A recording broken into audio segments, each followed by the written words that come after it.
সাম্প্রতিক সময়ে পৃথিবীর মহাসাগরগুলির রং সবুজ হওয়ার বিষয়টি বিজ্ঞানীদের নজর কেড়েছে। যদিও রঙের এই পরিবর্তনটি খালি চোখে দৃশ্যমান নয়, স্যাটেলাইটের মাধ্যমে এই পরিবর্তনটি দৃষ্টিগোচর হয়েছে। এর পরিবর্তনগুলি প্রাথমিকভাবে তেমন উল্লেখযোগ্য মনে না হলেও আসলে এগুলি আমাদের প্রাকৃতিক পরিবেশ এবং জলবায়ুর পরিবর্তনের এক গুরুত্বপূর্ণ ইঙ্গিতবাহী চিহ্ন। মহাসাগরের রং পরিবর্তন অনেক ক্ষেত্রে গুরুতর সমস্যা তৈরি করতে পারে। মহাসাগরের রং পরিবর্তনের কারণগুলি বিজ্ঞানীরা এখনও পুরোপুরি বোঝার চেষ্টা করছেন, তবে ইতিমধ্যে কিছু মূল কারণ শনাক্ত করা হয়েছে। মহাসাগরের রং মূলত এর মধ্যে থাকা ফাইটোপ্লাঙ্কটন, দ্রবীভূত পদার্থ এবং সাসপেন্ডেড কণার উপর নির্ভর করে।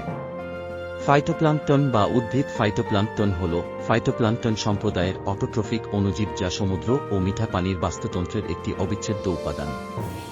সাধারণত স্বচ্ছ এবং গভীর নীল মহাসাগরের অর্থ হল পানিতে ফাইটোপ্লাঙ্কটনের পরিমাণ কম, আর হালকা সবুজ বা ঘন নীল রং ফাইটোপ্লাঙ্কটনের উপস্থিতি নির্দেশ করে। তাপমাত্রা বৃদ্ধি। বৈশ্বিক তাপমাত্রা বৃদ্ধি মহাসাগরের তাপমাত্রা, লবণাক্ততা এবং স্রোতের ধরনকে প্রভাবিত করছে। এই পরিবর্তনগুলি ফাইটোপ্লাঙ্কটনের বৃদ্ধির হার এবং ধরনের উপর সরাসরি প্রভাব ফেলে। উষ্ণ পানি ফাইটোপ্লাঙ্কটনের কিছু প্রজাতির বৃদ্ধি বাড়িয়ে দেয়, যা মহাসাগরের রঙকে সবুজাভ করে তুলতে পারে।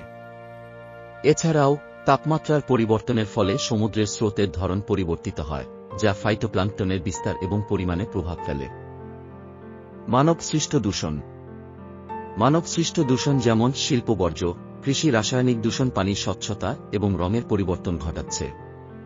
উদাহরণস্বরূপ, নাইট্রোজেন এবং ফসফরাস সমৃদ্ধ কৃষি রাসায়নিক পানিতে প্রবেশ করলে ফাইটোপ্লাঙ্কটনের অতিরিক্ত বৃদ্ধি ঘটতে পারে, যা অ্যালগাল ব্লুম নামে পরিচিত। এটি মহাসাগরের রং সবুজ বা লাল করতে পারে। তেল দূষণ। তেল দূষণ মহাসাগরের উপরিভাগে একটি স্তর তৈরি করে, যা সূর্যের আলোকে প্রতিফলিত করে এবং পানির রঙকে পরিবর্তিত করে। এটি ফাইটোপ্লাঙ্কটনের বৃদ্ধিকে বাধাগ্রস্ত করতে পারে। প্লাস্টিক দূষণ। প্লাস্টিকের ছোট ছোট কণা সমুদ্রের পানিতে ভাসতে থাকে এবং সূর্যের আলোকে প্রতিফলিত করে, যা পানির রঙকে প্রভাবিত করে। প্লাস্টিক দূষণ ফাইটোপ্লাঙ্কটনের বৃদ্ধিতেও প্রভাব ফেলতে পারে, কারণ এটি পানির রাসায়নিক গঠনকে পরিবর্তিত করে। জলবায়ু পরিবর্তন। বিভিন্ন কারণে জলবায়ু পরিবর্তনের আরেকটি বড় প্রভাব হল সমুদ্রের অম্লীয়তা বৃদ্ধি। কার্বন ডাই অক্সাইড বায়ুমণ্ডল থেকে সমুদ্রে শোষিত হওয়ার ফলে সমুদ্রের পানি আরও অম্লীয় হয়ে উঠছে। সমুদ্রের অম্লীয়তা বৃদ্ধির ফলে কিছু ফাইটোপ্লাঙ্কটনের প্রজাতি বাড়তে পারে, যাদের জন্য অম্লীয় পরিবেশ উপযুক্ত। প্রাকৃতিক ঘটনা। মহাসাগরের রং পরিবর্তনের আরেকটি কারণ হল প্রাকৃতিক ঘটনা, যেমন এল নিনো এবং লা নিনা। এল নিনো কালে প্রশান্ত মহাসাগরের উষ্ণ পানির স্তর বৃদ্ধি পায়, যা ফাইটোপ্লাঙ্কটনের বৃদ্ধি বাড়ায় এবং মহাসাগরের রং সবুজাভ করে তোলে। মহাসাগরগুলির রং সবুজ হলে সম্ভাব্য সমস্যা। ফাইটোপ্লাঙ্কটনের অতিরিক্ত বৃদ্ধি খাদ্য শৃঙ্খলে ব্যাঘাত ঘটিয়ে সামুদ্রিক জীববৈচিত্র্য হ্রাস করতে পারে।